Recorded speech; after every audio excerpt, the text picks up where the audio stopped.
me start this live with YouTube.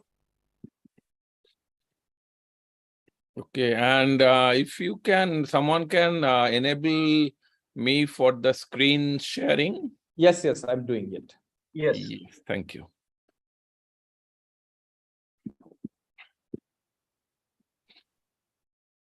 Let me start this live with YouTube. All right.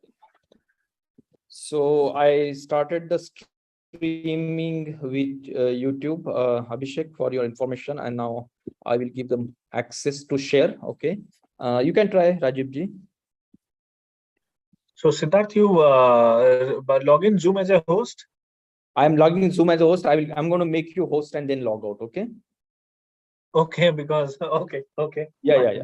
Just a moment. Just give me 1 second. I'll just verify other thing. Yes, we can see this. And Okay. mostly you can expect more people on the YouTube because we heavily promoted YouTube. So the in-room people will be less, but YouTube there will be many people. Okay.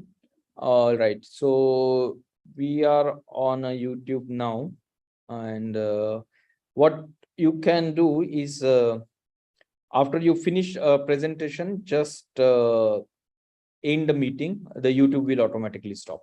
Okay. Okay. Yeah.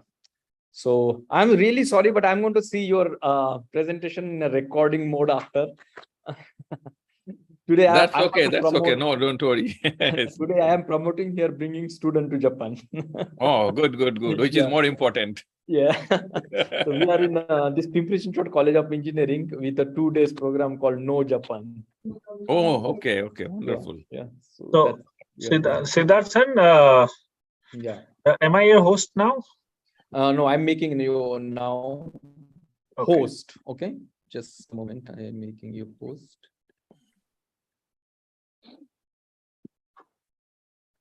Yeah. Now you are host.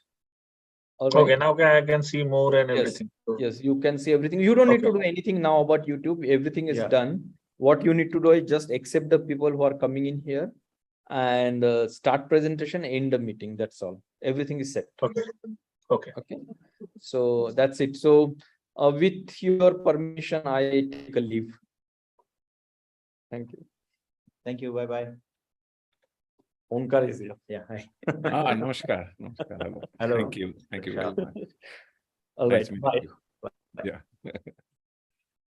Okay. Thank you. Enjoy.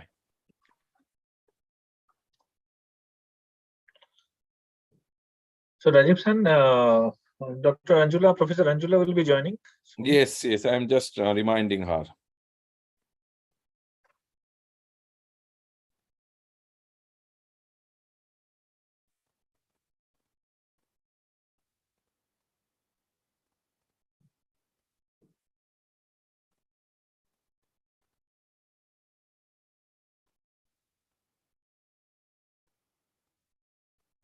You are now in Yokohama, or? I am now in Tokyo. Tomorrow morning I'll come to Yokohama. Oh, okay.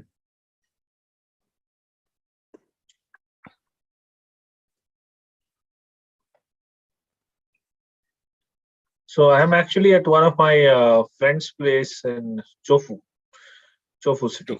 Okay. And So see you on Monday at 9 o'clock. 9 a.m. Yes. Yep.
Hello.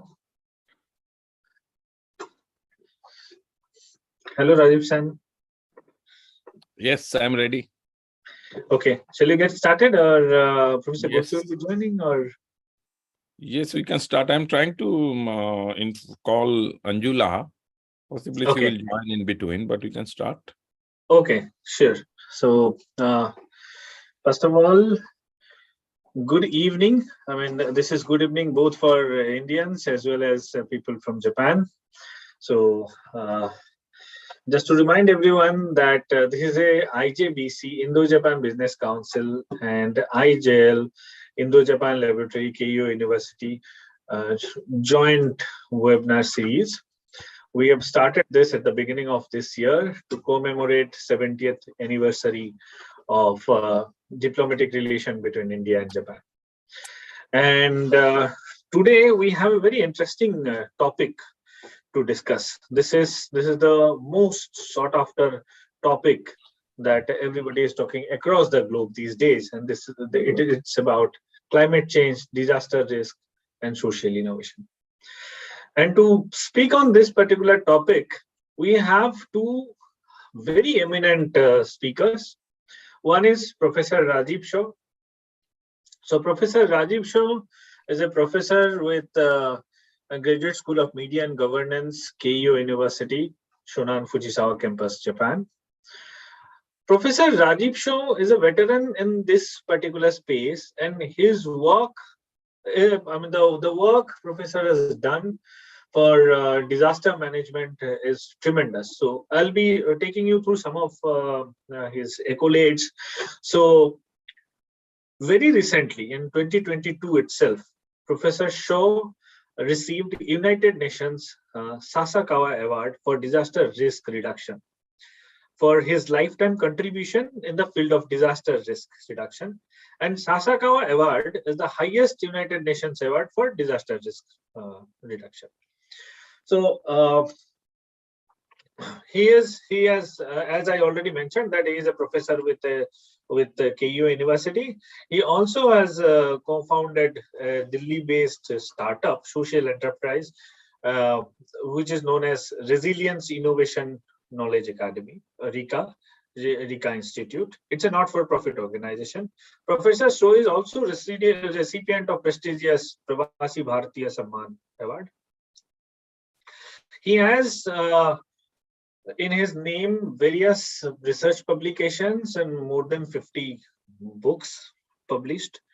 He is also part of various organizations, various governmental organizations. He is advising to various institutes.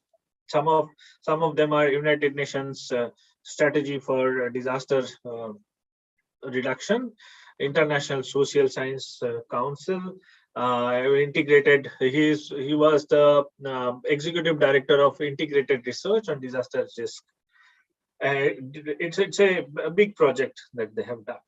So with all these accolades, and I'll also request Professor Shaw to share a little bit more on his expertise.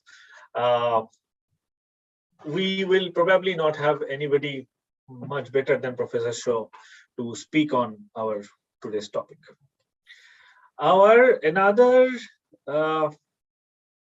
distinguished speaker for today's evening is Professor Anjula Gurtu. Professor Anjula Gurtu is a professor with the Indian Institute of Science, Bangalore. She takes care of the policy department there. Her research interest lies in intellectual property, environmental sustainability, data economics, security, and also behavioral science and citizenship and group behavior. She is also very much interested in social entrepreneurship and others.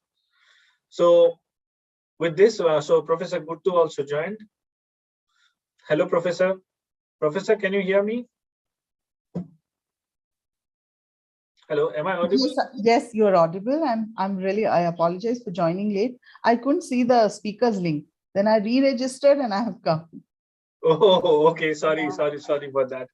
So yeah, so we are just introducing to the topic, and I gave a very short introduction of yours.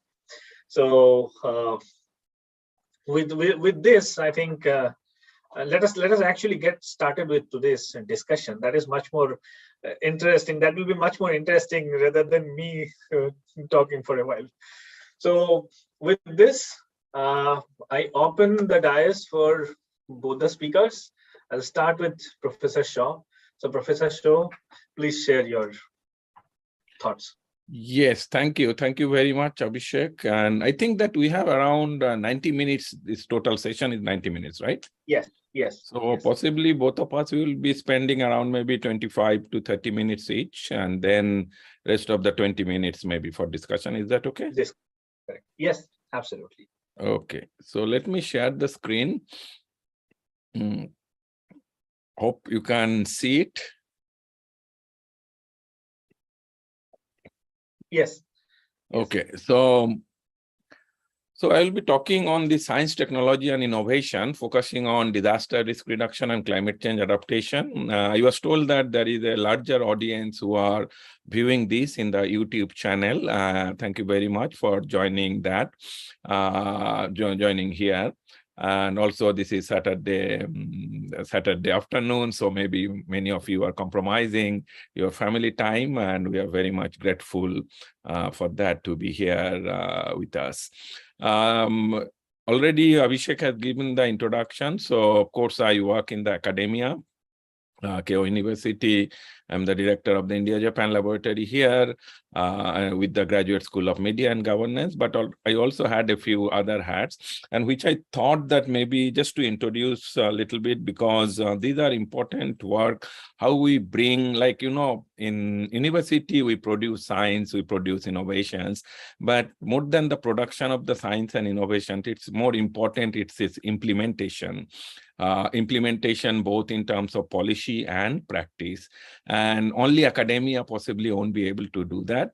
And that's the reason why I worked very closely with UN, then IPCC, try to bring the science policy interface. Then also we have this small startup based in Delhi, where we try to actually experiment on different types of innovations. And another very important entity of this whole stakeholder is this non-government or non-profit organization. So these are the two Japanese NGOs where I chaired the board. Seeds Asia was the one which I established here by myself. So my point here is that this is a collective efforts of all different types of stakeholder. Yes, academia, we produce something, but with the government that actually brings to the policy level, then with the local government, with the NPOs, with the private sector, it actually makes the implementation. So to put a little bit on this context of development, disasters, and climate change, many of you might know that 2015 was a landmark year when we have the so-called famous Sustainable Development Goals, the 15 years framework for development, Paris Agreement for climate change, that's also become quite landmark agreement on the climate change, but possibly a lesser known framework, which is called the Sendai framework for disaster risk reduction. What you are seeing here, SFDRR, which is Sendai framework for disaster risk reduction. So all these frameworks had the similar type of time frame between 2015 to 2030, so 15 years. And last, like 2020, we were supposed to have many different types of evaluation, but it actually had, we saw like in 2020, we were more busy with all the COVID and all these things, so there were major challenges. In 2016, just immediately after all these frameworks got recognized, accepted, we actually did some analysis that what is the contents of this particular framework. And my main interest was to look at one specific word called local, L-O-C-A-L, local. And what you are seeing here, this SDG, it has been mentioned 10 times. Sendai, it has been mentioned 48 times in a 25-page document. Paris, it has been mentioned 9 times. And how these are all mentioned are the local authorities, communities, culture, knowledge, priority, local strategies, local adaptation, and so on. So my main learning through this particular analysis was that, yes, the global frameworks are important. That gives us a little bit broader perspective.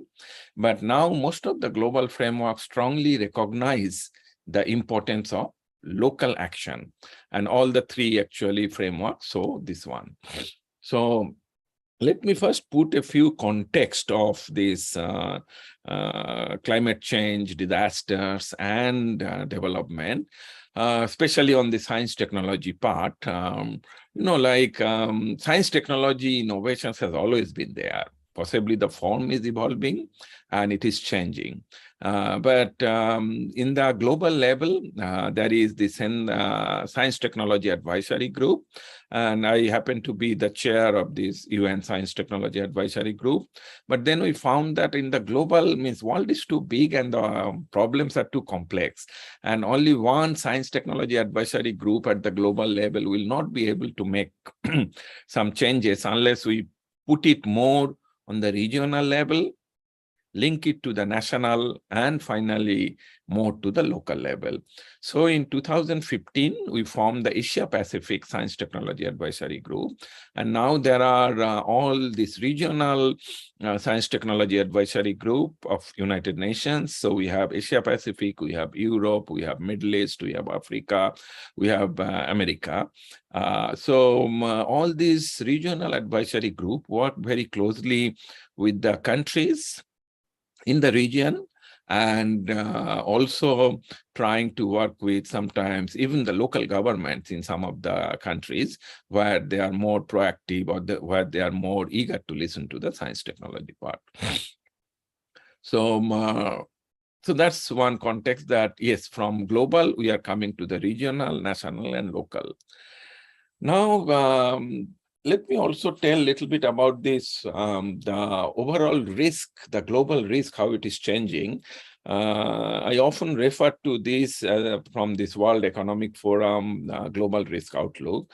Many of you possibly are aware that every year in January, we have the Davos meeting, we call, where the head of states, then the Nobel laureates, then the multi-million, like multinational companies, presidents, then the universities, presidents, they actually join.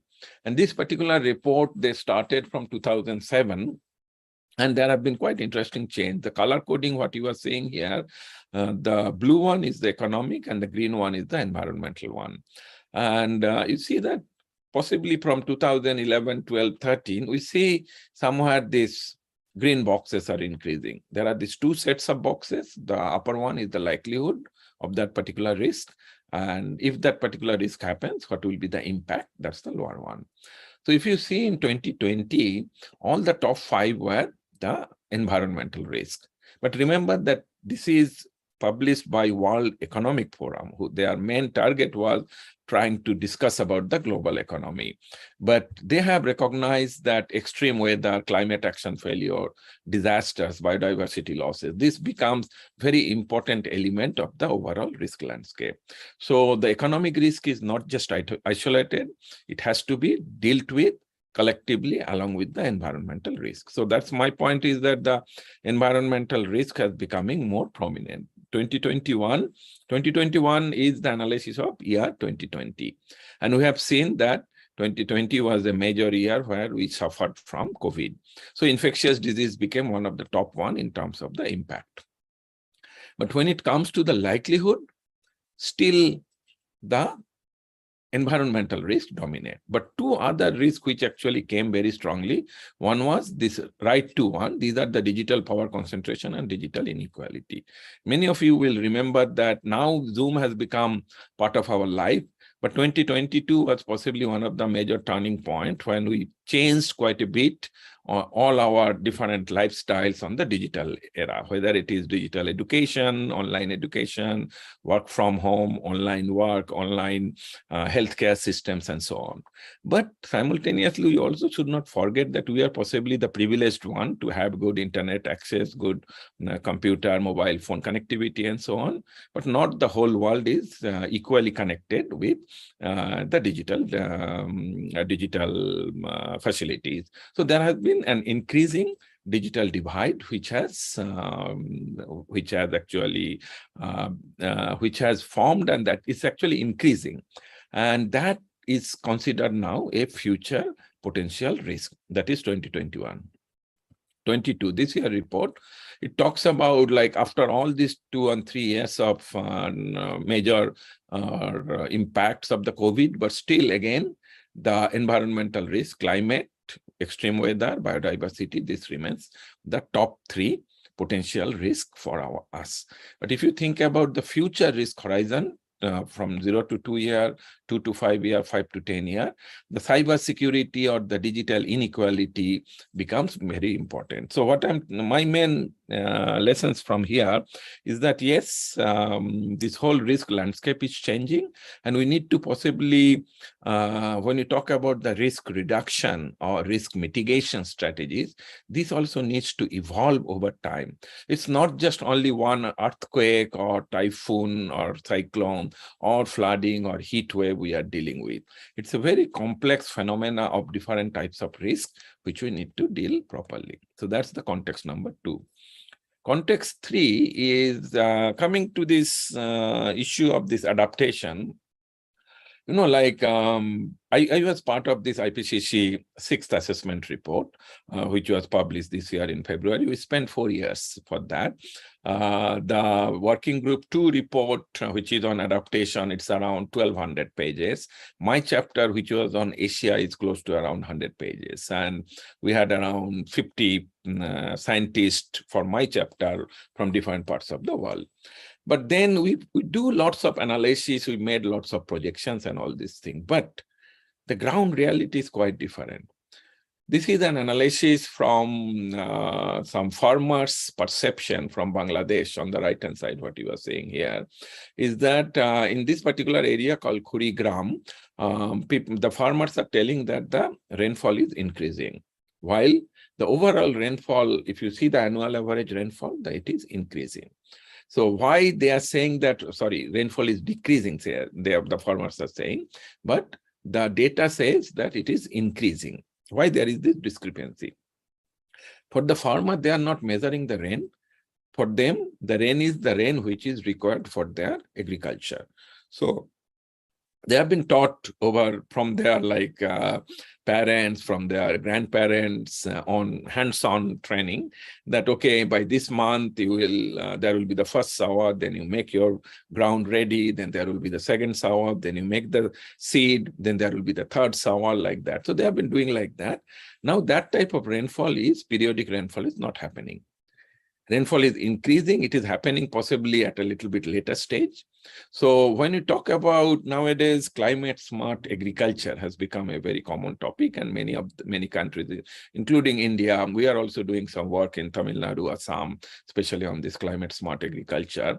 So our challenge is that how effectively we bring the information to the farmer well in advance to make them prepare, which type of crop calendar shift or crop pattern shift they need to do, which type of crop variety they need to actually incorporate.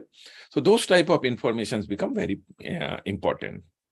So only one average, annual average, which is mostly the meteorology department is saying, that is possibly not enough. We need to see the micro variation at the local level.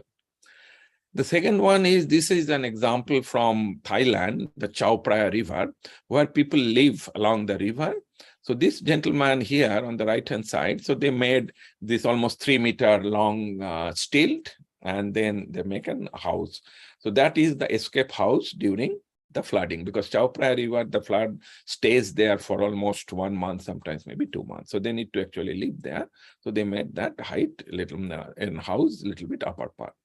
Now the question is that height is enough? Or are we able to tell this type of people that if you make your house 4 meters high, then you will be able to withstand a flood for next 50 years, 70 years, 100 years? Are you able to tell that? And the answer is no. So adaptation target, we talk about the sea level rise in, say, for example, southern part of India is around 25 centimeter over 2070 or 2100. But if you go to a district collector or a city, a mayor, they will ask that I understand 2070, 2100, but tell me whether I can withstand next 5 years, what I need to do. If I need to make a dike, what will be the optimum height of the dike in my city? So this is called the downscaling of climate scenario. And that's a major challenge where we are possibly need more innovation, more science technology application. Another major context is the research gap. With Elsevier. Elsevier is a major publisher who produced lots of journals, books, and so on. So with Elsevier, we did an analysis about the global stock of disaster research. And it talks about 0.22% of the overall research is related to the disaster research. Okay, I'm not going into the argument whether 0.22 is a high number, whether it's a low number or not. But I'm more worried about this upper part, what is written here, that if you look at where this research originates, where is the maximum death toll in the disaster? These are very unfortunately still in many developing countries. But where is the maximum economic loss is mostly in the developed countries. Most of the research shows that our main number of research is more on the economic losses or more in the developed country. We are possibly not focusing that much on targeting how to save people's lives or more targeting the developed countries' challenges. Now that's a quite actually challenging or quite a matter of concern, that what is our science for? Our science is to protect economic loss, or our science is first to protect human lives? Of course, human lives. And we find a major gaps in this particular science. So for all those things, we have this AP STAG, what I mentioned, Asia Pacific Science Technology Advisory Group, and we have around 15 members, 8 females, 7 males, and so on. So what we try to do is we try to bring different types of science technology issues and discuss them, see the good practices, see the challenges, and then try to provide the inputs to what in the ministerial conference in Asia. So there were periodic science technology conference, the first one in Thailand, second one in China, third one in Malaysia, fourth one was this year in Philippines, and then it goes to the ministerial. So this is a process actually we try to do at the regional level. But the interesting part of this is that when I say science technology, I always try to emphasize that science technology is not scientists or academicians' monopoly.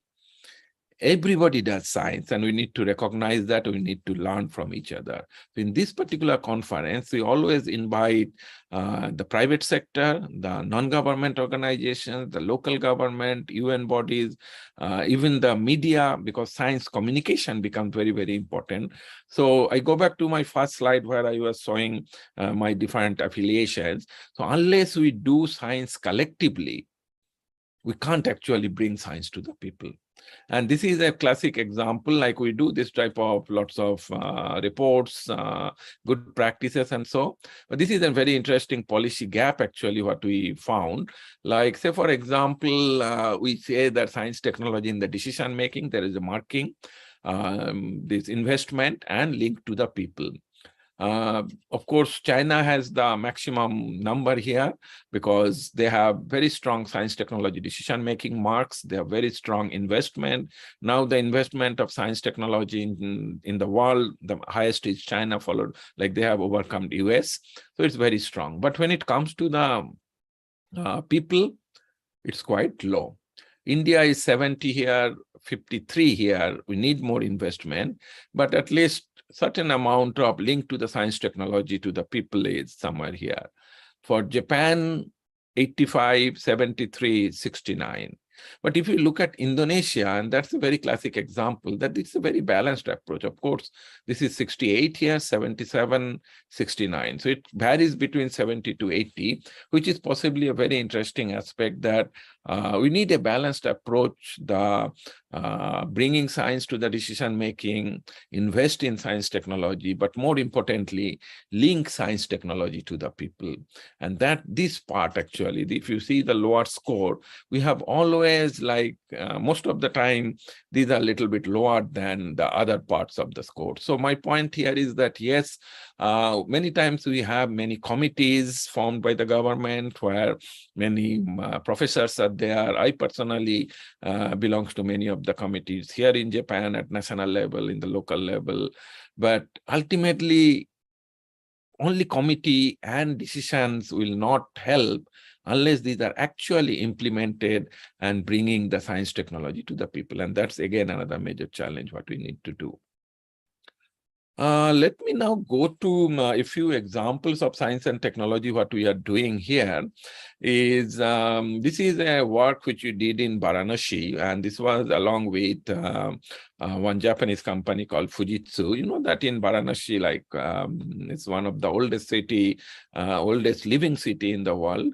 And what we found in Varanasi is that we have this inundation flooding. Inundation flooding means that we have a short duration, heavy rainfall, and the water actually doesn't drain out. So certain pockets of the city, not the whole city, certain pockets get flooded.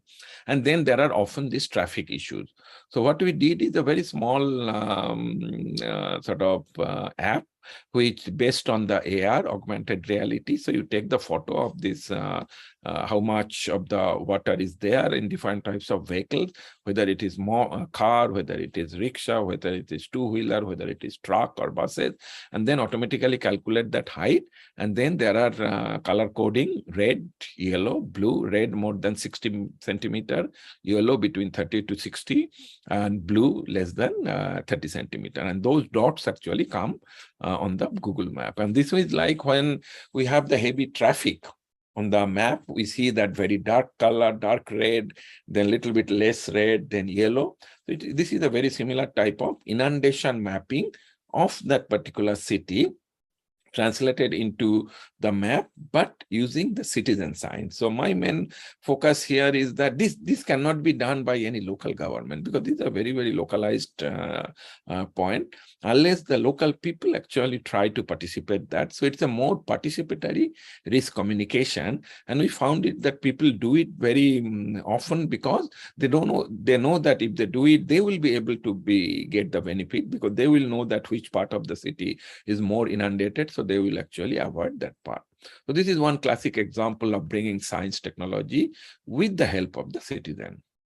Second example is the innovation and private sector. This is, we wrote a book on urban drought. You know that when you talk about drought, our main sort of image is like fractured ground, then there may be the cows are dying, or some the trees are like there is no leaves on the trees, like that.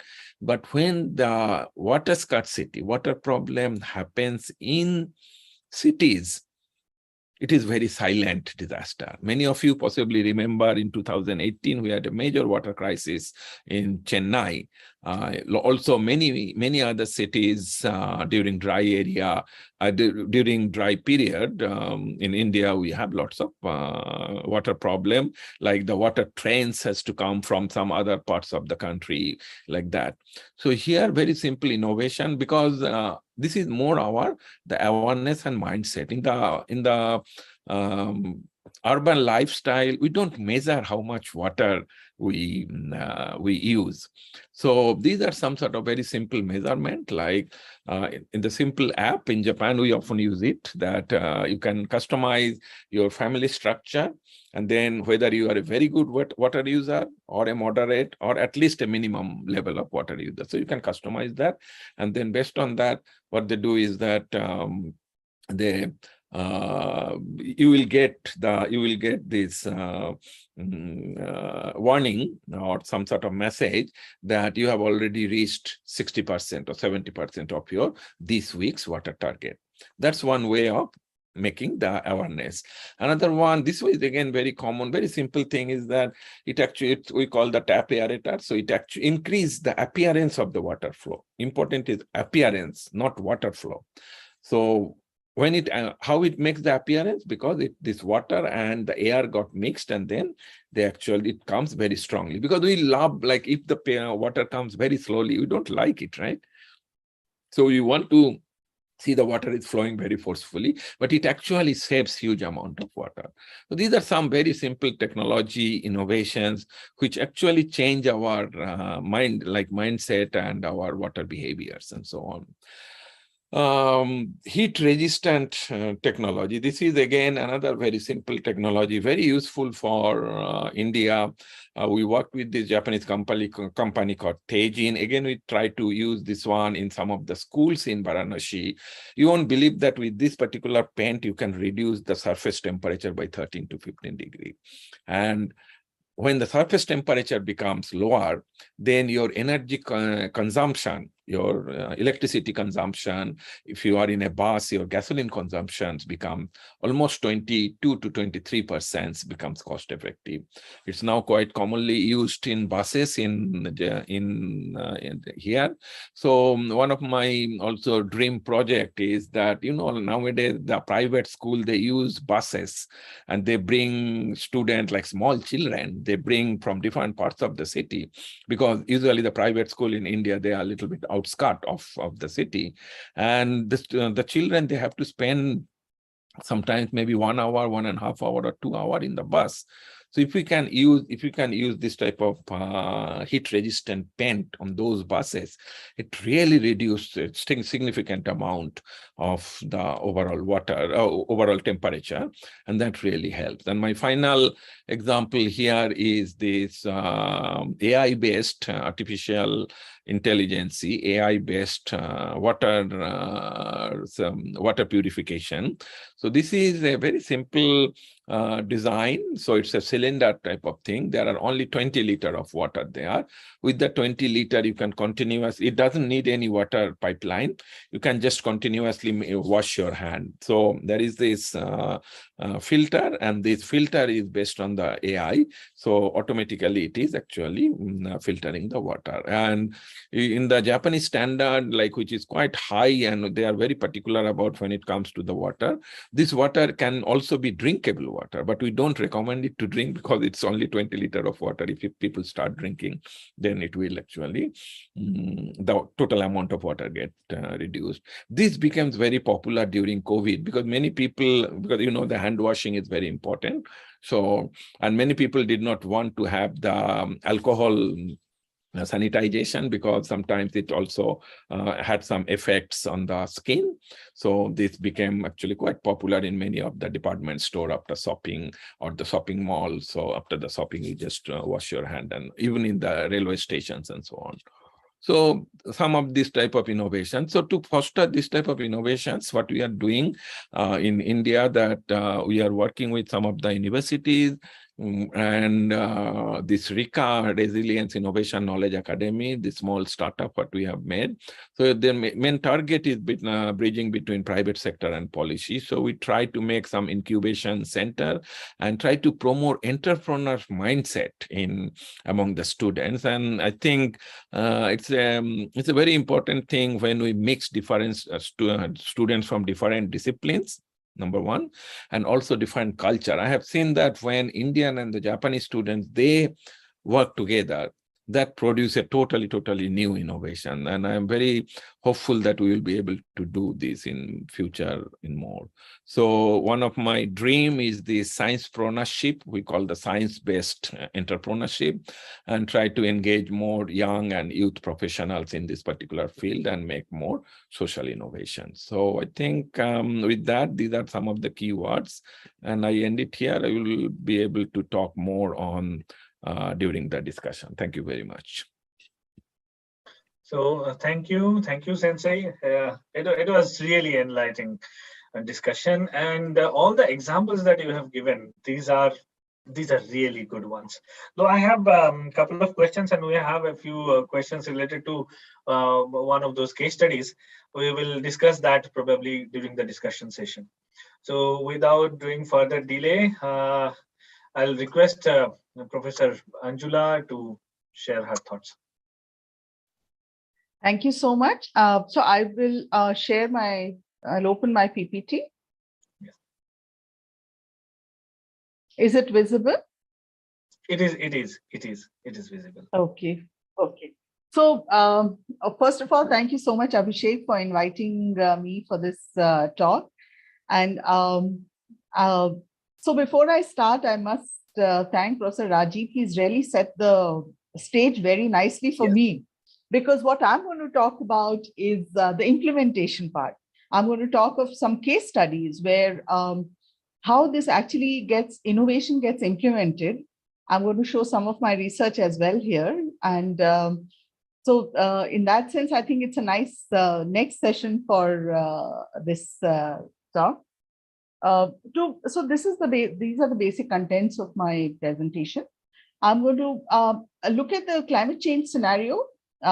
Professor Rajiv has given very nice introduction with numbers and clear research, projections, etc. So I will take the lens of human security. From there on, I'm going to give you some case examples of how industry in India and worldwide actually is promoting climate change mitigation through intellectual property. And I will also take an example of the Indian government through the electric vehicle scenario, about how there are some policy changes that are coming up, which are ensuring that all these disasters, all of this that Professor Rajiv has talked about can actually, I don't know, stop, but definitely maybe dealt with in a little better way. So starting with the first point, let me just reduce this because this whole panel is coming here. And I'll put this here, I guess. Yeah. So the human security concept actually comes from the Japanese Prime Minister, Mr. Abuchi, who had actually in 2000 put this whole concept where he had linked development, environment, disaster, poverty, etc. together. And what I especially like about it is that it's a very humane human security framework that he talked about, right? It talked in terms of freedom from want, freedom from fear, freedom to live with dignity. And in that, I think he has really set the tone of how the world should move. So I'm going to take this framework that he has talked about to talk of some India examples.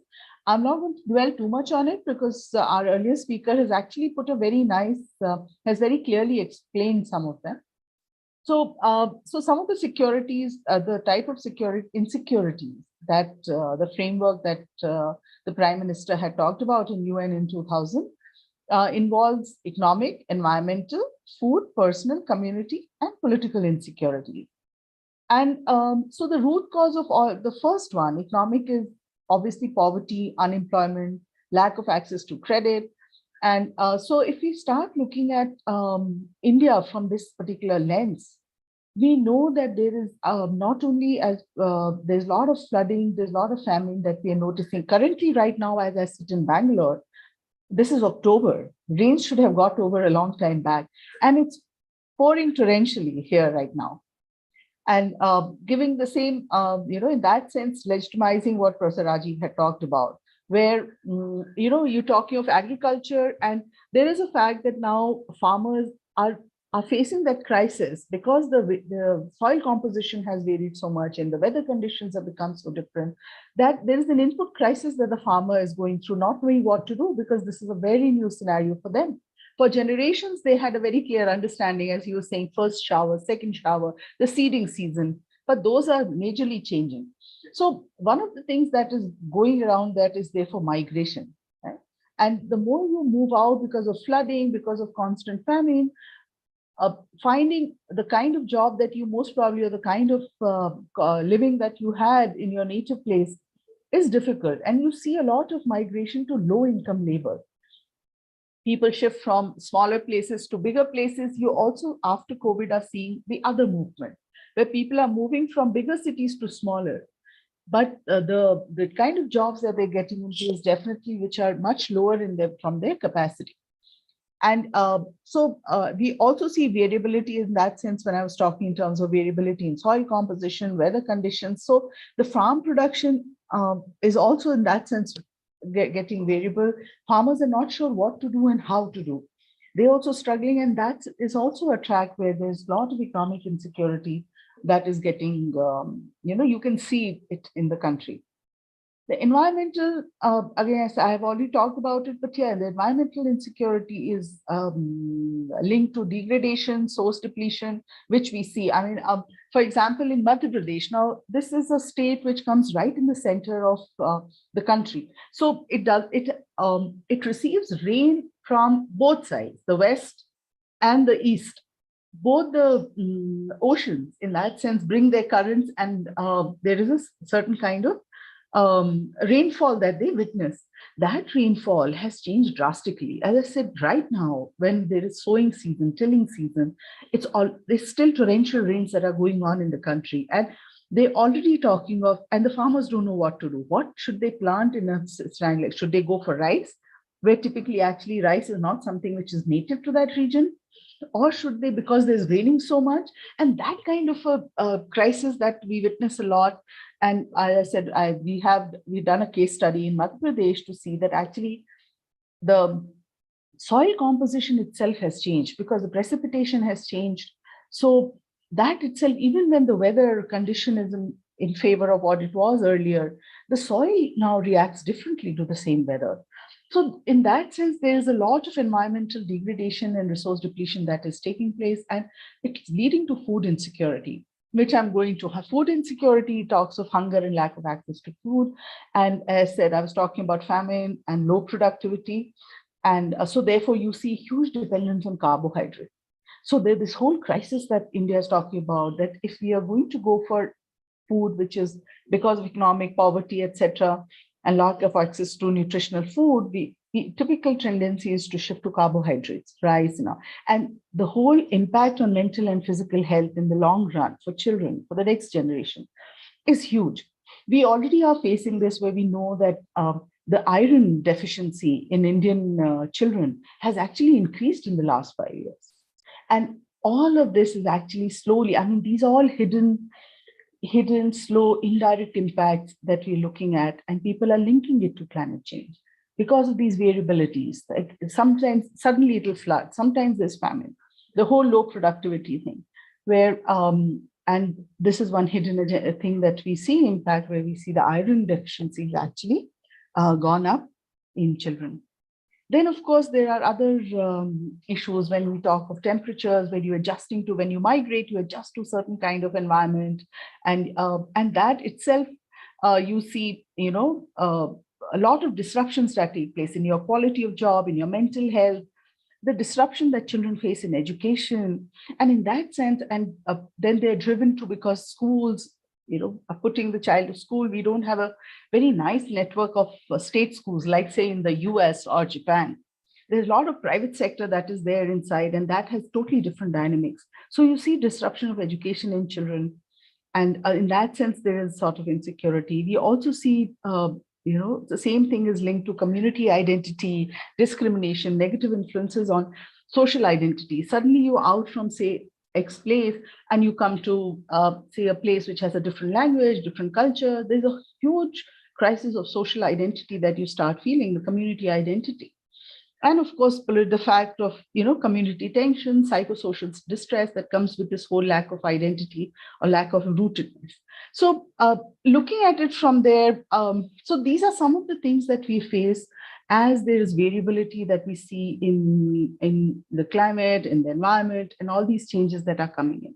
So what I'm going to talk about next is how we did a whole study. It was a 3-year study, multi-country study, and where we were looking at what kind of innovations are happening in the industry that is actually facilitating climate change mitigation and, in a larger context, sustainability. Right? So these are some of the case examples that I'm going to give from the industry, after which I'll go to the government. So some of the technologies that companies that we looked at, organizations, private companies that we looked at, these are the kind of technologies that were there. And we were actually looking at intellectual property. The basic thing was trying to understand the dissemination of sustainable technologies. We're looking at technologies which are better, which lead to better sustainable production or less harm to the environment, and how is that dissemination going through with the lens of intellectual property. So some of the, we were looking at reusable plastic, biodegradable plastic. Then the other was equipment for recycling plastic bottles. Another company was looking at equipment for recycling can in metal.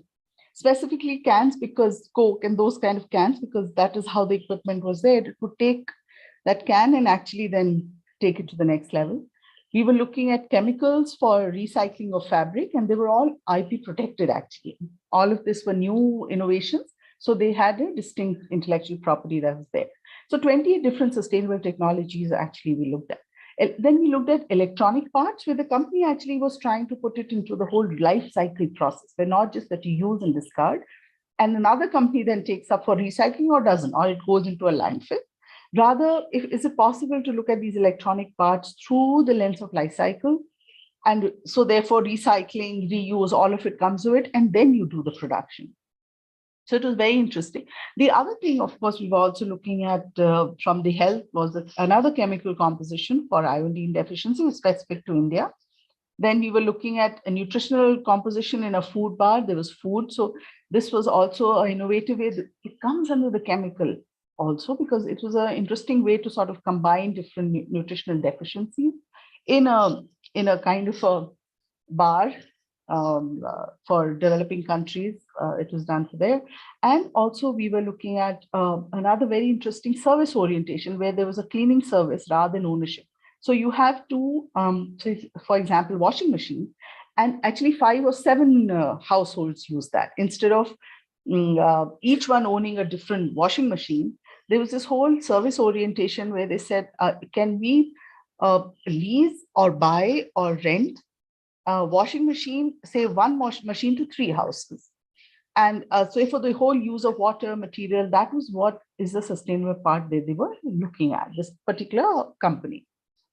So, so this is actually what was, so let me get to the research now. So, so we looked at 28 technologies, as I was saying. We did a detailed case study about them, and then what we did was what we found. Then we went to the experts to ask them, do they validate this? Does it make sense that when we are saying that innovative technologies which are actually starting from a sustainable base, do you validate what we have found, what companies do about them? So we had about, people who responded were from all over the world. We had US, UK, we had Japan. Of course, India was large because I was leading this part of the project. So, and then Germany, Europe, the other European countries. So worldwide people responded to what you were saying.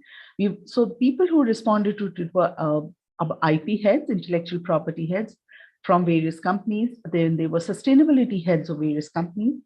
Large portion was academicians who were working in this particular field. And we had people working in patent office and patent office heads from Austria, from Europe, who also responded to this. And we had TXOs, which are the technology officers, heads from various companies. So they responded to what they thought. We were asking them, what do you see? Do you agree with what we have found? Do you think it's a common trait? And do you think therefore, this particular way of looking at the technology and taking the technology forward will lead to more sustainability? And so what we found, so we had actually 35 propositions. I'm going to just present 4 or 5 of them. And so what we found companies were doing was very interesting. Newer technologies, when they were coming in, their main agenda oftentimes was to enable ecosystem building. So when you're talking of a new technology or a new system, for example, when I said a new way of innovative way of when you said the washing machine, washing the clothes, right? They said in one apartment, so it happens in many apartments that there's just, and you will see that concept where you see in an apartment, you have a basement where there's a lot of machines and you do that and everybody doesn't own. But that they wanted to extend that to saying that even individual houses, can we do that? Can it be a service to everybody rather than not in more, so in that sense. So what we found was that firms were adopting multiple ways of sharing their IP models to enable an ecosystem building. That's the first thing they did. If they had a green innovation, they started building a industry or a market around them, an ecosystem where all the stakeholders came in. So they did several things. They either went with suppliers through cost line, saying know-how. They started building partnerships with academicians, with and other industries, other sectors, actually, not competitors, but other sectors, and starting partnering for sustainable practices, sustainable supply chain, and also sustainable standards. So that was a very interesting thing we saw that companies were doing, where they were trying to promote innovation technology. The other thing that we saw was that when the investors are socially responsible, then you see that there is a social mission that firms automatically take on. And then you see that there is active mentoring, and there is a lot of increase in IP sharing.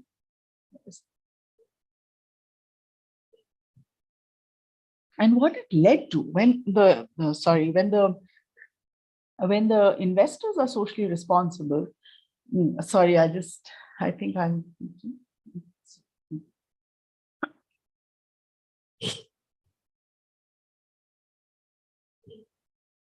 So coming back to when the investors are socially responsible, you see sectoral sustainability increasing.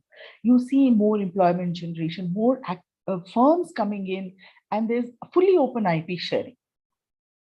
That is another thing that we saw firms were doing. There were another interesting things were the smaller firms when they had innovative technology, sustainable technology. So we are talking here of sustainable technologies only, newer ways of better plastic, better recycling methods, safer chemical compositions. So those firms only we had studied. Then that we found was the smaller firms did strategic signaling. It was really interesting that not only were they create awareness to attract developers, they actually opened their IP. The basic IP was open. And later when they had developed that IP, then they made it into a selective sharing for partnerships and to take that particular technology to the market. But that creating, so firms were also taking very active, and these were small firms, very active role in creating awareness about better ways, more sustainable ways, more sustainable technologies to take forward. So this is the last one here. So the other thing we found, which I think is interesting to share, is that even large firms, when there was strong leadership commitment from them, then there was a very, very clear movement towards sustainability. So while they may do a selective IP sharing initially with limited supply chain partners and have the first mover advantage in a market, but later when the strong leadership commitment was strong, then you saw them releasing the IP into the public domain so that there was diffusion of those environmental solutions to the whole sector. So these were some of very interesting steps we saw that companies were taking in, companies who were either committed or had a technology which was better and which was dealing or who had higher commitment towards sustainability. And of course, these have very strong policy implications, very, very strong, right? We know, so what we have got to understand is what actually makes companies, what will support the companies to go to the next level, where they actually move towards a more sustainable way of production, or better, more sustainable way of even service. So these are some of the indications that tell us as to where the policies should move, how governments need to give more support to the leadership, where the social mission, actually support for social mission should be given to the organizations. And you see then these private companies actually move towards more sustainable options. Having said that, then there's another thing that I'm going to talk of, which is actually my favorite, because this is about how Indian government is promoting climate change mitigation through encouraging electrical vehicles. So what I'm going to do is I'm going to actually tell you the policies that have come in India in the recent past, and how all of them together actually is taking this whole EV ecosystem. It's building the ecosystem and moving forward to actually promoting it active.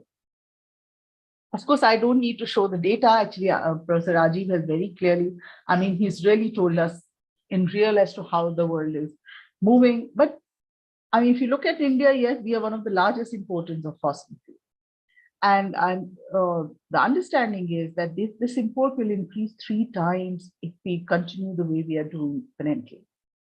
Of course, our air quality report, we don't need to talk about. I mean, we know that it is 22 Indian cities are in the top 30 as the most polluted cities in the world.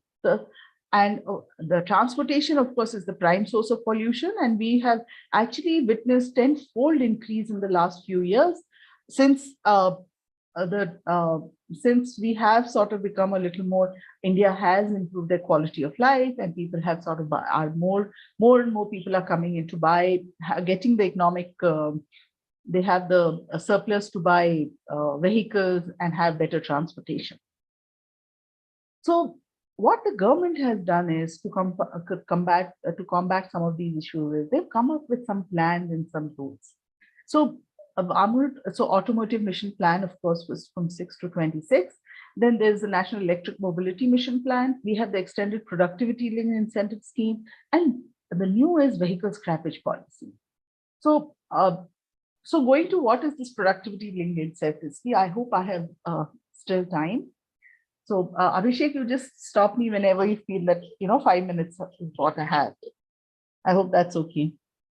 So, so this particular incentive schemes were initially for cell phones and electronic components, and this was now has been extended for automotive. So what they do is 4 to 5% incentive is provided on incremental sales for a period of 5 years. So when it was done to boost cell phones and electronic components, India became the second largest producer of cell phones from there. It was a very, very successful scheme, and now they have extended it to not only EV components, EV production, but also extended to auto components as well since 2020. So average 5% of the production cost is given by the government. And government has a large budget also to give as incentive for battery production, which is the main cost in an electric vehicle. And so advanced chemical cell, actually chemistry cell battery manufacturing has also been approved. Now, the reason why it was not getting approved was because the chemicals that are used typically have to be carefully sort of kept, as well as extensive use of them is harmful for the environment. So for a long time, actually, Indian government was wondering. We have faced this in the solar panels as well, because so a lot of our solar panels actually come from China, and the reason is because the components that are required may be harmful in the long run for the environment. So right now they haven't sort of touched that, but they touched this particular ACC battery manufacturing. And so what happened when this suddenly happened, and we already had an example of the electronic components industry, which had taken a huge leap in India at that time. A lot of chemical industries, a lot of automobile industries immediately got into this. Tata Chemicals, Maruti, Foxconn, Dixon, Exide, Amara Raja is a battery producer. They all came on board for electric EV manufacturing the moment this incentive scheme came in. Then they announced a vehicle scrappage policy. So it was announced in 2021. And the idea, the main points of the policy was to select, they said, first of all, mandatory fitness testing for all heavy commercial vehicles. So you had to do this all, the life cycle of a car or a vehicle was 15 years, right? And after 15 years, actually, you can't take it on the road anymore. It gets deregistered. So what you have to do is you have to go for mandatory fitness test fee, and you have to re-register where if they will get it tested and ensure that all the rules for fitness are ticked. If emission testing, braking, safety equipment all of that is done, then you get another 5 years of registration. After 20 years, all vehicles get deregistered. And of course, the large part of these vehicles, which were older than 15 years, were government vehicles. And all of that, therefore, was told to be scrapped. And new, much efficient, fuel-efficient vehicles had to come in. So that is the first thing that they did. They said, after 15 years, no vehicle can be on the road, maximum 5 years of extension, if the vehicle is in good condition. So the interesting part is, a lot of people then therefore went to re-registration. And for that, the cost of, the changing a lot of equipment inside thing is so high that they said, no, it's better to let that go and buy a new vehicle. So in that sense, a lot of emissions got controlled there. There was other than that, there was a lot of financial incentives for people who were also going that. So they said if the scrap, the scrap value of the vehicle, they said, will be 4 to 6%. So of the ex-showroom price. So if your vehicle has lived 15 years, you will anyway get 4 to 6% money back. And so vehicle owners who will get the scrapping certificate will further get discount on road tax, on registration fee, and discount on any of the original equipment or equipment that is, or any part that is required. So not only did they sort of make a rule in general for the road, they gave financial incentive to the owner of the vehicle as well. Then they also catered to the industry where they said they're going to give incentives for scrapping centers. Right. So they encourage, they sort of build policy, they build policy to encourage and develop the scrapping industry. And it's in a PPP model. And they have also built a PPP model for auto fitness centers. So this was the new 2021 policy that came in. These two policies, actually, the production, where they were pushing from the incentive scheme, and the vehicle scrappage policy from the demand, so supply and demand, they have actually started encouraging a lot of companies, and a lot of individuals are seriously now getting into manufacturing and buying electric vehicles. Now, the third thing that they did was also they managed the demand side incentive. All those issues that were there in the electric movement, the questions that are there in the vehicles were dealt with. What they had, so if you, what they did, how the structure of the industry, they changed it. The basic philosophy, we know automobile is a very non-modular industry. Right?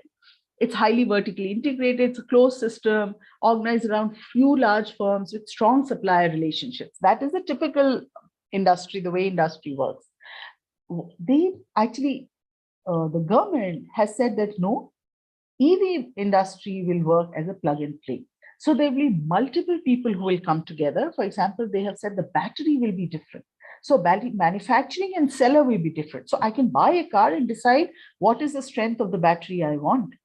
It's a very, very interesting plug and play that they have done. So people who will actually charging stations will be dealt by someone else. So I can actually, if I have a space on the highway, I can actually apply for just charging stations. Right? And if I have to sort of do a lot of highway travel, I can actually change the battery, because battery comes separate and the rest of the vehicle comes separate. I can actually decide on what should be the strength of the battery and then get it done. So it's a very, very interesting plug and play that they have actually built it. From demand side also, there was a huge, massive survey that was done, and they have dealt with all the anxieties that have been there within this electric EV Range anxiety is the biggest one. right? Where they say that it can only go till here and not so much. So what the government has done is they have actually dealt with all of these in different. So they're talking of 3 types of terminals. Level 1 terminal, which will take 6 to 8 hours for charging, and they're appropriate for residences, office buildings. Then they said fast charging terminals. They'll be at airports, commercial areas, railway stations. Then they're talking of level 3, where they're saying it's going to be the highest cost and will be suitable at petrol pumps, toll booths. So they have a lot of sort of looking at this whole range thing. They have already sort of figured out this NEMMP as to how the infrastructure will move. And all this infrastructure, interestingly, as I said, is plug and play. So it's not as if one company has to sort of come in and then put infrastructure all over the country. No. And so petrol pumps can get into it in their field. Then there can, Karnataka, somebody in case says, okay, I lease land in all the highways. They will sort of put these level 2 or level 1 charging stations. They have also provided a different strategy for 2-wheelers, 4-wheelers, and buses, right? So buses are intra and intercity charging, totally different plan for them. 4-wheelers are typically, they need private charging, some bit of public charge, right? So therefore, they have sort of dealt with it in a different way. 2-wheelers are less dependent on public charging, average vehicle kilometers less than environment. So therefore, they need less public infrastructure. So they have, in that sense, they have sort of differentiated electrical vehicles and tried to sort of promote EV through different strategies for each of them. And like I said, they had done an extensive consumer survey for the same. And they realized that they have to actually create a viable business opportunity, which also they have done through tax breaks, grants, soft loans. As I said, battery manufacturing has gone different. So the point is that government will treat the infrastructure, not only for scrapping, also for this, and private companies, only because infrastructure costs are very high.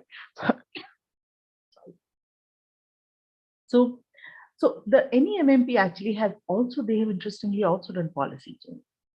Right? They have modified the Electricity Act to allow for charging stations to sell power. This is actually power.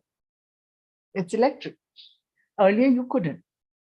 But they've modified to say smaller charging stations, and they will sell. And they have also mandated charging points, and they've redone the building codes and policies. The private buildings, residential buildings, and office buildings, where they have mandated charging the points. And they've also said you'll have to refurbish the building to support e-charge. And very interestingly, as I said, they have decoupled cost of battery from purchase of vehicle. So the battery, a key component, stays separate, which actually is 30 to 40% of the total cost. So upfront cost of vehicle goes down, and then the customer chooses. So I said it is a very plug and play, very, very forward-looking, very, very interesting way to deal with the whole concept of pollution, climate change, and mitigate any of these negatives that are coming in because of fossil fuel usage.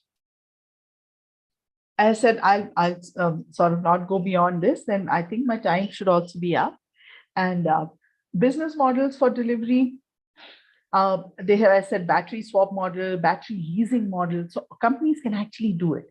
They can lease a battery, they can bundle of charging and battery costs. So the private company can actually have many of these bundlings together to offer to the customer, smart metering and all. So, and they have also started talking of alternate use of used batteries and recycling of batteries. All of that is actively actually addressed in the policy. And having said that, so the interesting part is when the central government did this, several state governments have stepped up, because there is so much of incentive for the state government. So I'm just sort of giving an illustration of how policies, and when central government actually has, governments put policies which are connected, which actually address all of this, how fast these things move. So a lot of states have actually immediately stepped up. And Delhi has stepped up with its own, offering additional benefits like scrapping incentive, road tax exemption.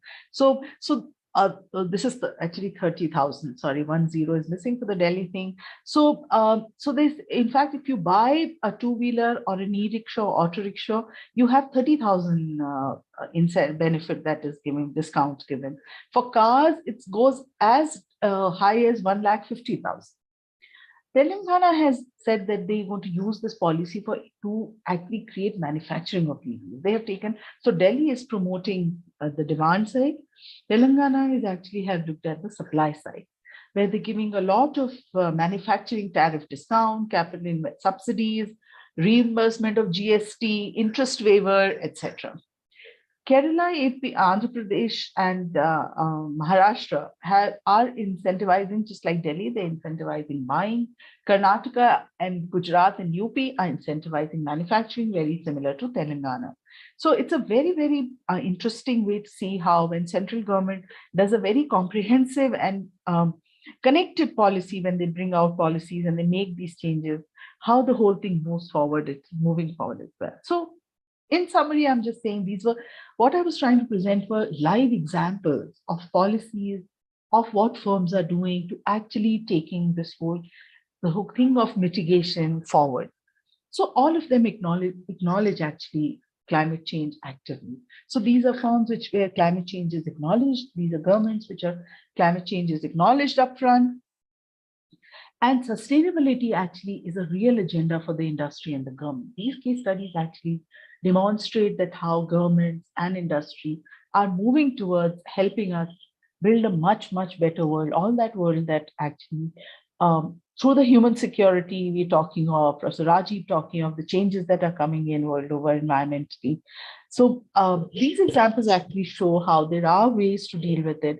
Of course, I'm hoping that later we will also look at specific technologies which are specifically and innovations which are specifically working for climate change. I'm hoping that in our next work, and I'm hoping with Professor Rajiv, we will do it, that we will look at extend this whole thing for specific climate change technology. Having said that, I'll close. I may have taken extra time. I hope not.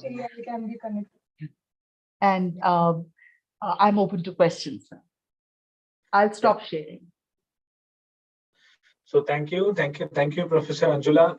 It was really nice to hear about all these things, and personally for me, this policy things are really interesting. A lot of things are definitely happening. And as far as time is concerned, I think we still have good enough time for question answers. And I can see there are very interesting questions coming up on the YouTube. So let me start with Rajiv Sensei. So Rajiv Sensei, I have just noted down all the questions from the YouTube. And one of the questions, it's a very interesting question being asked, is that water management. Very interesting things you have shared about the water management, the app, and then other things. But as you also come from India's background, what do you foresee about implementation of a similar technology in India, both in terms of acceptance,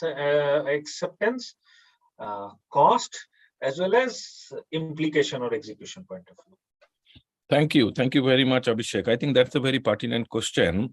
The one which I mentioned is possibly a little bit more for the upmarket sort of apartments, or now we have so many of high-rise buildings which are coming up in every parts of the country. So yes, these are possibly the upmarket one, but we actually did some very interesting analysis in Nagpur. That was one of my PhD students' work, very specifically focusing on this water usage, people's perception, their willingness to pay, and so on. So the point here is that more we become rich, more our lifestyle changes, our water usage changes, and more we become insensitive. And I very much emphasize this word, sorry for that more we become insensitive about the importance of water. So there, possibly the only way is to use some inbuilt technology in the system, which actually we are not that much aware. But if it inbuilt in the pipeline, if it inbuilt in the tap, then possibly it's automatically helps in reduction of water. That's one part. But by saying that, you know that in our developing country, one of the major water losses are between this pipeline joint. there are calculations that on an average, you take example of any city in India, the water losses because of the joints between different types of pipelines, the underground water supply pipelines, that water loss sometimes varies between 12 to almost 30%, 30%. So and I give you another example of innovation. These were a group of very young professionals and innovators from Kathmandu. I worked with them very well. For Kathmandu, again, being a landlocked country, water becomes very important. And in Kathmandu municipality, the water leakage was the value was close to around 27 or 28%. So what they did is that they measure all different types of pipelines available in the city. And then what they did is that with the 3D printer, they made this joint between these two pipelines, and then it became a sort of pack, like there are the first level, second level, like primary pipeline, secondary pipeline, tertiary pipeline, and so on. So to reduce the water leakage between this pipeline, it's a very simple socket, just made up of the 3D printer, and you just put that one, and it really reduced from the 27%. I think they brought it down to 9% or 10%. So this is, again, a very simple, affordable way of actually implementing some innovations in the water sector. But there are many examples for that. So this is really good to know. And I was thinking that the moment we become rich, we will probably be more sensitive to water usage. But is that the other way around? That's very interesting to know. Okay. So thank you very much. Now I have another question for Professor Anjula, and this is related to this PLI scheme and others. So it has the person has asked for two questions. One is if there is a Japanese, you mentioned about some of the outside India companies like Maruti Suzuki, Foxconn, and others. So they are already having some sort of manufacturing setup in India, and then they are going to the next level. So the question is, if a new company from outside of India, say for Japan, wants to establish a manufacturing, are they also going to get this 5% production cost from government of India? Yes. So they are going to get the 5% cost. And even if they want to establish EV charging stations, for example, etc. So this is not only open to Indian firms, it is also open to firms from outside. Yeah. Okay. And there is another follow-up question from the same person on this, and it seems that there are a lot of policies related to manufacturing, EVs, and other things. But percolation of those policies to majority of the MSMEs is yet not there.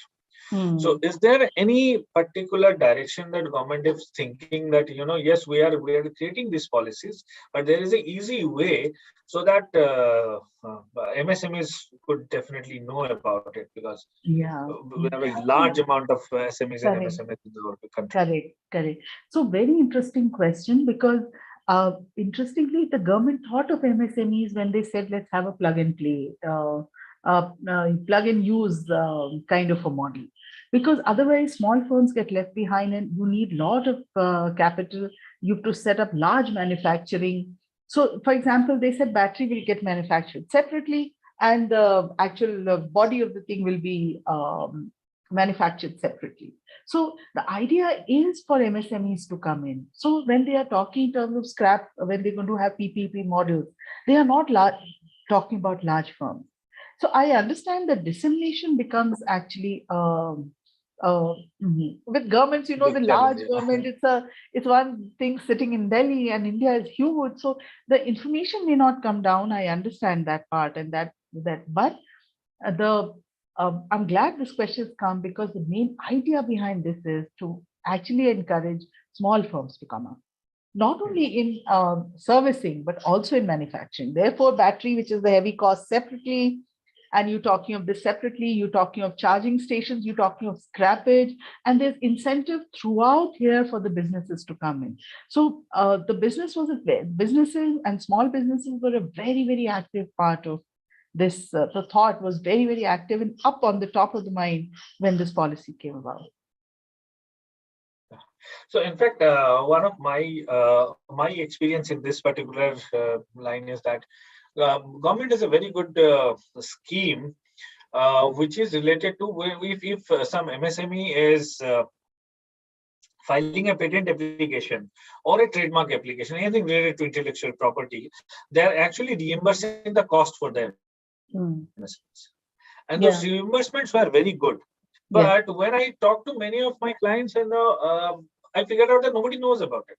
It's just that few incubation centers and others, those pockets, they actually know. And then I tell them, okay, fine, you apply for this. And then they applied and they got it. And there's huge amount of budget being already allocated for this kind of thing. Yeah, I'm glad you talked about it, because that is true. Actually, dissemination. So now, actually, what is happening at the government level is that they are also creating different technology platforms, online platforms, where people, all the information will get collected. Not only this kind of information where policies are coming in, even public data. Yeah. They are now, government is moving towards, because they realize that dissemination is a problem, and it is a problem. And we are a huge country, and we are both federal as well as state. I mean, we have a lot of things are going on. Unlike US, where it is very state oriented, so it's a smaller region to reach out to. India does have this problem of two things. So but it is being addressed. I understand that, and that is a very, very true, genuine concern.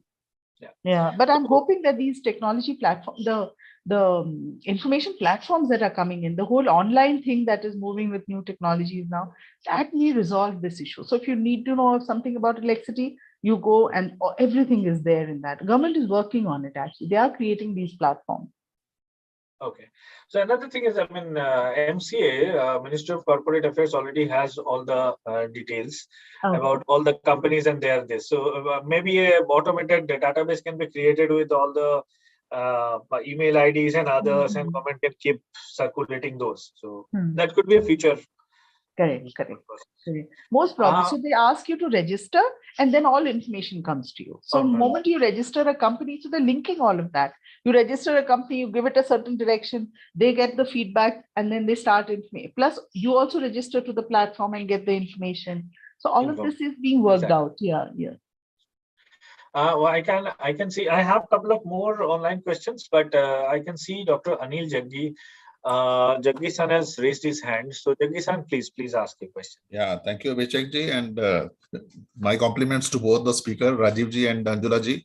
Wonderful, that presentation. Great work you have been doing. You have covered each and everything. Just for your information, I'm working in the area of CSR, corporate social responsibility, and ESG. And being a ex-technocrat, technology is always very close to my heart. So I can see that India has become a new startup hub, especially Bangalore. And but most of the startups are working in the fintech area, financial and technology area. As Rajiv ji and Anjula ji has mentioned a number of things. So I'm sure that government of India must be working on that. But especially you mentioned, Anjula ji, you mentioned about the responsible investors. Right. So ESG, as you know, that every investor, every startup, every company has to follow the ESG, environmental, social, and governance issues. But I could see that some of the things are happening at a very superficial level. That we have to just work on that, and our ESG report will be on our public domains on the website and all. But practically speaking, that things are not so lucrative. It's so more than 10 years I've been working in this area. Even CSR has been that the government is saying that 2% of your profit has to be invested in the right direction. But again, the issues are that not many companies are doing so holistically. And I think you mentioned something about the committed leadership. That is also very, very important.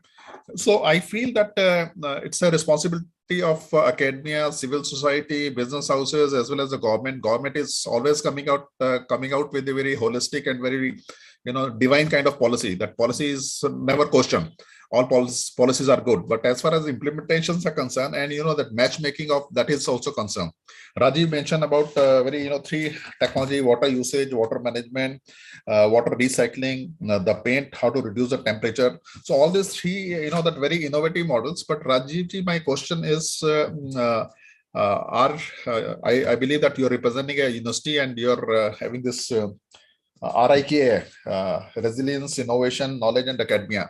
So any initiative has been taken in this direction where some kind of matchmaking can be done for the young startup, because young startups are mostly focused on the venture capital first and some kind of technology solution. So they are like how to broaden their thought process so that they should also feel about it. And the water management is very serious issue in India. And I agree with you that more we become rich, we are wasting more natural resources. So all the sensitization with a like-minded organization, especially on the green revolution, green innovation, is going to help. So is any roadmap is also there where as a ordinary person or as a professional, we can also participate, or we can channelize and we can sensitize more people into this framework? Yeah, thank you, sir. Over to you. Thank you. Thank you very much. Let me take the last part of your point. Yes, in KO University, we have actually our own startup fund and startup ecosystem where like any university student with an university professor and with anybody else, they can actually, if they have a good sort of idea, so they can always provide that, and then they get a startup fund from the university, core startup fund, which is close to around 45 million US dollar. But by saying that, the nature of the startup in Japan is still, I think, very, very domestic oriented. So it's very much focusing more on the Japan's issues. And one of our key challenge has been like how we actually bring the startup of Japan and India closer. So we have started some recent thought process for that. We have not been able to go much beyond just only the thought process because it needs a little bit of more hand-holding on this particular process.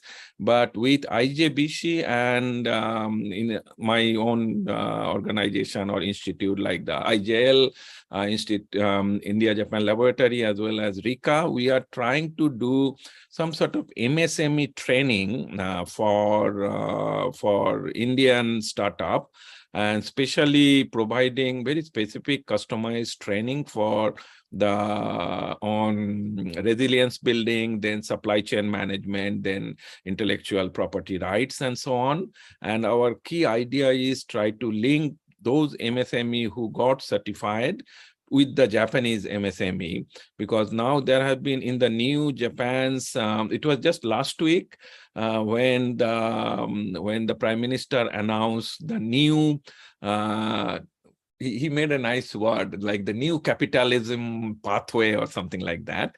And in that new capitalism pathway of Japan, the main focus is try to promote the Japanese SMEs more on different types of like expanding their market. So with IJBC, we had actually started this particular training program, but that is more specifically focusing on the MSME. But within that MSME, there are few startups also which are there. So that's how it is. Yeah, we're very much eager to get your suggestions and inputs on that. Thank you. Thank you, sir. Thank you very much.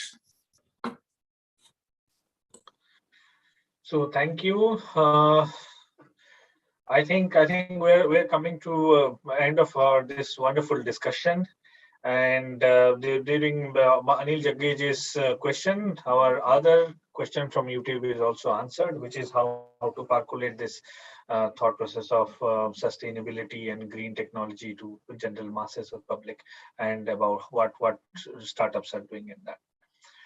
So. Now, before saying goodbye to everyone, it's my duty to say thank you. Thank you, first of all, Professor Rajiv Shaw, Professor Anjula Guttu, for sparing your time for this particular wonderful discussion. Then I would like to also thank Indo-Japan Business Council and IJL, Indo-Japan Laboratory of Keio University, for setting things up And one of the main person who helped with this particular program and managing the program is definitely Tomo Kawane-san, who is not there. So thank you, Tomo Kawane-san and Siddharth-san, for making everything happen. I also would like to thank Government of Japan, Consulate General of Japan in Mumbai, as well as Embassy of Japan for supporting our initiative of all the lecture and lecture series to commemorate this 70th anniversary. We also have a few sponsors for for all these events. It includes Fujitsu Consulting, Interjust Worldwide, Daiichi Japanese Language Solutions, Tutor Bharat, JESEX, and Fox Mandal. So I thank you all. I also thank all our volunteers who made this, volunteers as well as members who made this particular event successful. So with all this, thank you very much. Please stay tuned for the next meeting, next discussion. And I can see Professor Rajiv wants to say something. Professor Rajiv, please. No, I didn't want to say, just only thank you. That's all. Okay. And big thanks to you also, Abhishek, for this wonderful discussion. Thank you. Yeah. Thank you. you so much, Abhishek. Thank you, sir. Thank you. Abhishek, we will be getting a recording of this. Is it? It's already live on. Okay, it's on the right. Okay. Thank you. Thank you, and all the best to all of you. Have a great weekend. Thank you. Thank you.